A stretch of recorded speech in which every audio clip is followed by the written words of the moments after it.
Election commission జనసేనకు గాజు glass గుర్తును కేటాయించింది కదా, ఇక గ్లాసు ఫుల్ హ్యాపీగా ఉండుంటది. అందుకే ఒక్కసారి సరదాగా పలకరిద్దాం.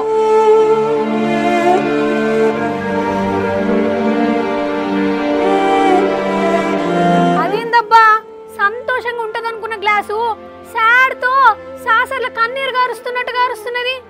ఏమైందబ్బా గ్లాసు? తమరికి ఏమైంది? ఇళ్ళలకగానే పండగ కాదు కదా, అలాగే గుర్తొచ్చినంత మాత్రాన గెలుపు రాదు కదా. అంటే అసలు నేను జనసేన పార్టీకి గుర్తుగా ఎందుకు వచ్చానా అని బాధపడుతున్నాను తెలుసా? అమ్మ బాబోయ్, ఏంటి గ్లాసు అంత మాట నేసావు? నిన్ను ఏరు కోరి తెచ్చుకోవాలనుకున్నాడు తెలుసా పవను? ఎందుకు? నెత్తి మీద టోపీలా బోర్లించుకోవడానిక? అసలు నేను జనసేన గుర్తునా లేదంటే టీడీపీ గుర్తునా? నాకేం అర్థం కావట్లేదు. టీడీపీ గుర్తు సైకిల్ కదా, నువ్వు జనసేన గుర్తువాయే. అయినా అలా మాట్లాడతావేంటి గ్లాసు నువ్వు? నన్ను గుర్తుగా పెట్టుకొని పోటీ చేసే వాళ్ళను కూడా చంద్రబాబే డిసైడ్ చేస్తున్నాడు అంటే నేను పవన్ గుర్తునన్నట్ట బాబు గుర్తునన్నట్ట? నువ్వే చెప్పు. మాట కూడా బాబే ఆడేస్తే ఇక మేమెందుకు, మా పార్టీ ఎందుకు చెప్పండి మీరే. ఓ అదా నీ బాధ? ఉండదా మరి? ఒక పార్టీ గుర్తుగా మాకు కొన్ని ఫీలింగ్స్ ఉంటాయి కదా.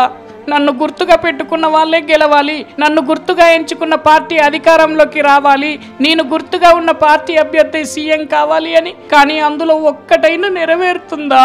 ఓషి అర్థమైంది ఇప్పుడు. చంద్రబాబు పవన్ ను వాడుకుంటుండు, తీరా టైంకి వచ్చాక పవన్ ను సాంబార్ల కరివేపాకులాగా తీసి పడేస్తాడు అనే కదా నీ అభిప్రాయం? నా అభిప్రాయం ఏంటి, పార్టీ కార్యకర్తల అభిప్రాయం కూడా అదే.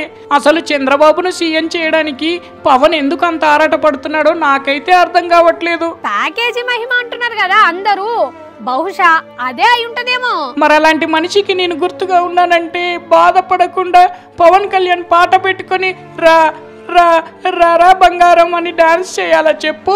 అంతేలే, నీ బాధ నాకు అర్థమైంది గాని ఇప్పుడేం చేయలేం కదా, ఇక కాలమే నిర్ణయిస్తుంటది ఏంటనేది. మరో జన్మలో నేను గుర్తుగా ఉండాలనుకుంటే పాల్ పార్టీకి గుర్తుగా ఉన్నా పర్వాలేదు, కానీ జనసేనకి మాత్రం అస్సలే ఉండొద్దు అనుకుంటున్నా. బాయ్ రవలి.